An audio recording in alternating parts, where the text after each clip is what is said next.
नमस्कार दोस्तों, advance class से ऑनलाइन प्लेटफॉर्म पे मैं ब्रजेश कुमार करंट अफेयर्स के साथ आपका स्वागत करता हूं। दोस्तों तैयार हो जाए करंट अफेयर्स के बेहतरीन क्वेश्चंस बेहतरीन जानकारी के साथ। आइए देखते हैं पहला क्वेश्चन। देखिए दोस्तों, पहला क्वेश्चन, एमएसएमई सह उधार के लिए बैंक ऑफ बड़ौदा द्वारा किस कंपनी के साथ करार किया है? एमएसएमई ध्यान रखना दोस्तों, micro small and medium enterprises. Micro small and medium enterprises. MSME मंत्री कौन है दोस्तों? अभी नारायण राणे। ध्यान रखना दोस्तों, अभी हैं नारायण राणे। और अगर राज्य मंत्री की बात करें दोस्तों, ये हैं भानु प्रताप सिंह। भानु प्रताप सिंह। और एमएसएमई आपको याद हो पहले भी काफी बार फेमस हो चुका है, उद्योगों के लिए आता है ये। ध्यान रखना, micro small and medium enterprises, सूक्ष्म लघु एवं मध्यम उद्यम। तो इसके एक सह उधार के लिए bank of Baroda, bank of Baroda जानते हैं आप तो दोस्तों, बैंक ऑफ बड़ौदा द्वारा किस कंपनी के साथ करार किया है? तो इस कंपनी का नाम है दोस्तों ग्रो कैपिटल। ग्रो कैपिटल और बैंक ऑफ बड़ौदा दोनों मिलकर इसके तहत लोन देंगे एमएसएमई के तहत। ये देख सकते हैं आप, you grow capital, you grow capital. Grow capital ये गैर बैंक फाइनेंसर है। बैंक ऑफ बड़ौदा और ग्रो कैपिटल ने आपस में कॉन्ट्रैक्ट किया है। ध्यान रखना दोस्तों, कॉन्ट्रैक्ट किया है, आपस में करार किया है, समझौता किया है। एमएसएमई क्षेत्र को सऋण देने की भागीदारी। ध्यान रखना, एमएसएमई क्षेत्र को सऋण देने की भागीदारी के तहत की गई है और 1000 करोड़ रुपए तक का ऋण वितरण इसके तहत किया जाएगा। 1000 करोड़ रुपए तक का ऋण इसके तहत वितरण किया जाएगा। और यह कार्यक्रम दिल्ली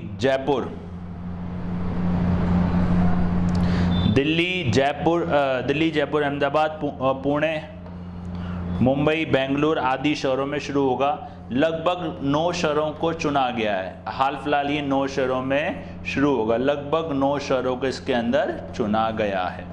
याद रखना दोस्तों, एमएसएमई कौन कौन सी कंपनियां हैं? बैंक ऑफ बड़ौदा और ग्रो कैपिटल दोनों ने आपस में करार किया है। एमएसएमई क्षेत्र में सऋण देने के लिए भागीदारी आपस में दोनों ने की है। राइट, नेक्स्ट देखते हैं दोस्तों। नेक्स्ट देखिए, the bank with soul. The bank with soul किसके द्वारा लिखी गई है? ये लिखी गई दोस्तों डॉक्टर के गेरियाली। डॉक्टर के गेरियाली के द्वारा लिखी गई है और formed by D Subba Rao, जो आरबीआई के फॉर्मर गवर्नर हैं, उनके द्वारा इसको फॉर्म किया गया है। डी सुब्बा राव। इसका नाम है the bank with the soul Equitas. Doctor C K Gariyali है दोस्तों, याली ध्यान रखना, Gariyali. Right, bank with the soul Equitas. ये पुस्तक महिलाओं के जीवन को बदलने के लिए इक्विटास और सूक्ष्म उद्यम को स्थापित करने में मदद करती है। ध्यान रखना दोस्तों, यह पुस्तक महिलाओं के जीवन को बदलने के लिए इक्विटास और सूक्ष्म उद्यमों को स्थापित करने में मदद करती है। तो ध्यान रखना दोस्तों, doctor C K गेरियाली। Right, next देखिए, G20 पर्यावरण मंत्री बैठक सदस्य 2021 का आयोजन कहाँ हुआ? G20 ध्यान रखना दोस्तों, इसको कहा जाता है ग्रुप 20। इसको कहा जाता है ग्रुप 20। और इसका ही एक और होता है जिसको कहा जाता है बिजनेस 20। और एक होता है लीडर 20। और एक होता है वुमेन 20। ये सारे के सारे ग्रुप देशों के ही सदस्य हैं। इसकी स्थापना जो हुई थी दोस्तों, वो हुई थी 1999 में। और इसके जो सदस्य हैं दोस्तों, ध्यान रखना, इसके सदस्य हैं 20। नाम से मालूम पड़ा होगा, इसके सदस्य हैं 20। तो इसको कहा गया है G20। तो हाल ही में पर्यावरण मंत्री बैठक 2021 का आयोजन किया गया, कहाँ हुआ था? ये हुआ था दोस्तों इटली में, ये हुआ था दोस्तों इटली में इसका आयोजन किया गया था। ये आप देख सकते हैं G20 इटालिया 2021 इटली। तो G20 पर्यावरण मंत्री बैठक 2021 इटली में भी इसकी मेजबानी 2021 इटली ने करी है और 3 स्तंभों पर मीटिंग लोग ग्रह और समृद्धि पर इसकी मीटिंग चल रही है। भारत का प्रतिनिधित्व इसमें जो अपने विदेश जो पर्यावरण मंत्री हैं भूपेंद्र यादव, ध्यान रखना दोस्तों एनवायरमेंट मिनिस्टर बने भूपेंद्र यादव, उनके द्वारा इनका प्रतिनिधित्व किया जाएगा, उनके द्वारा इनका प्रतिनिधित्व किया जाएगा। तो ध्यान रखना G20 2021 कहाँ पे दोस्तों, इटली में। ध्यान रखना दोस्तों इटली, कहीं कहीं एग्जाम में रोम भी आ सकता है, रोम, तो रोम कहाँ पड़ता है दोस्तों, इटली में। नेक्स्ट देखिए दोस्तों, सिक्किल आर भास्करन का संबंध किस क्षेत्र से था। ये आपके एक वायलिन वादक थे, एक वायलिन वादक थे जिनका हाल ही में निधन हो चुका है, हाल ही में इनका निधन हो चुका है। ध्यान रखना दोस्तों, वायलिन वादक और वायलिन वादक सिक्किल श्री आर भास्कर, इन्होंने 1476 से 1994 तक चेन्नई रेडियो स्टेशन पर कार्य किया है। ध्यान रखना, चेन्नई रेडियो स्टेशन पर इन्होंने कार्य किया है, सिक्किल श्री आर भास्करन। नेक्स्ट देखिए दोस्तों, मैक्स बूपा हेल्थ इंश्योरेंस द्वारा किस कंपनी को खुद में रिब्रांड किया गया है, रिब्रांड किया गया है। तो ये है दोस्तों नीवा बूपा। तो ध्यान रखना, मैक्स बूपा क्या है दोस्तों, आपकी एक इंश्योरेंस कंपनी है जिसने अपनी हिस्सेदारी बेच दी है और ये जो कंप्लीट हो चुके हैं, ये हो चुके हैं नीवा बूपा के नाम से, नीवा बूपा के नाम से, नीवा बूपास भी आप इसको कह सकते हो, मैक्स बूपा। तो ये चुके नीवा बूपा, ध्यान रखिए आपका, नहीं तो कंफ्यूजन रहेगा, राइट। और कंपनी ने अपनी हिस्सेदारी टू नॉर्थ को बेच दिए। मैक्स ब्रांड को 2 साल की अवधि में समाप्त किया जाएगा और जो मैक्स है इसको 2 साल की अवधि में समाप्त कर दिया जाएगा। ध्यान रखना दोस्तों, इसका मुख्यालय है नई दिल्ली में और इसकी स्थापना हुई थी दोस्तों 2008 में। मैक्स बूपा को रिब्रांड करके क्या किया गया है, नीवा बूपा, राइट। नेक्स्ट देखिए दोस्तों, आयकर दिवस, इनकम टैक्स डे कब मनाया जाता है। आयकर दिवस कब मनाया जाता है, 21 जुलाई, 22 जुलाई, 23 जुलाई या फिर 24 जुलाई।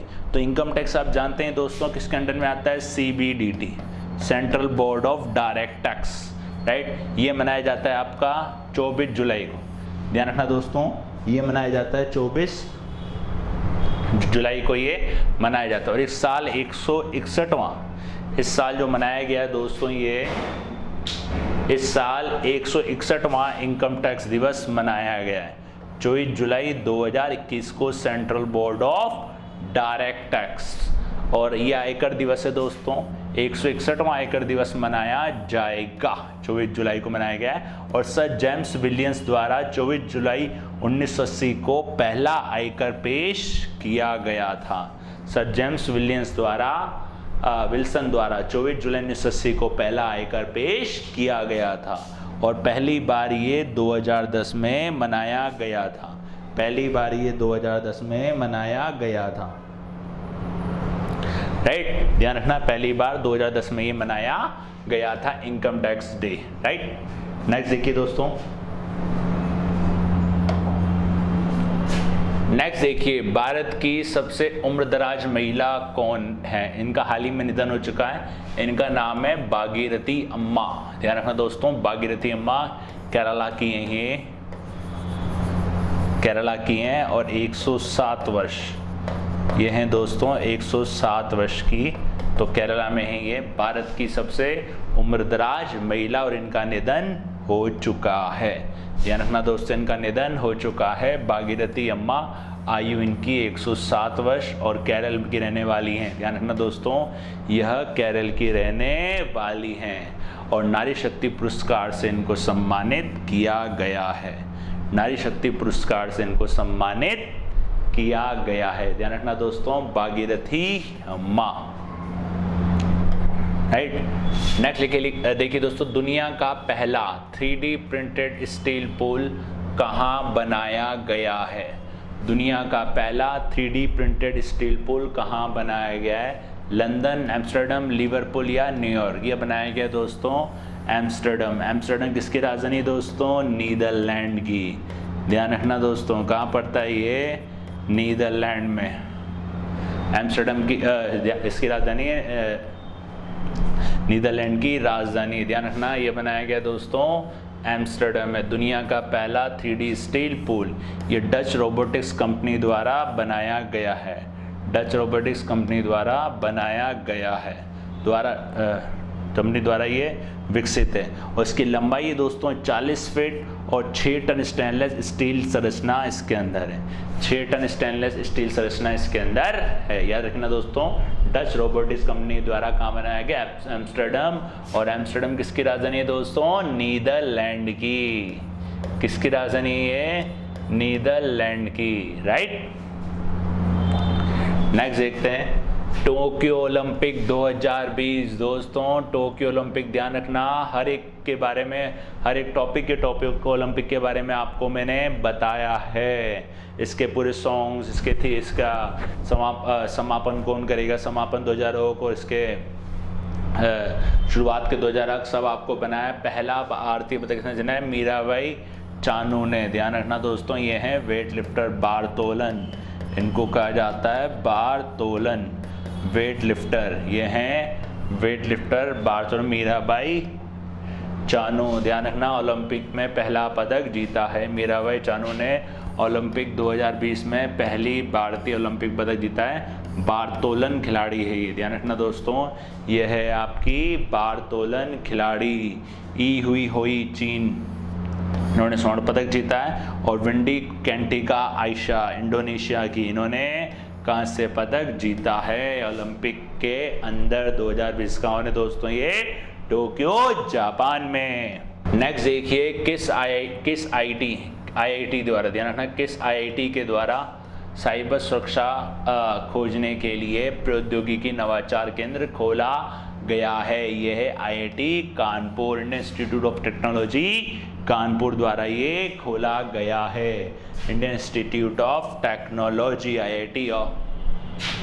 ये एंटी ड्रोन प्रौद्योगिकी घुसपैठ का पता लगाने के लिए, इसका जो उपयोग किया जाएगा दोस्तों, वो किया जाएगा घुसपैठ का पता लगाने के लिए। और ये एंटी ड्रोन प्रौद्योगिकी है। और किसने तैयार की दोस्तों? आईआईटी कानपुर ने, राइट। ये थे आपके 10 क्वेश्चन, 10 बेहतरीन जानकारी के साथ। मिलते हैं नेक्स्ट क्लास में नेक्स्ट क्वेश्चंस के साथ। तब तक के लिए धन्यवाद।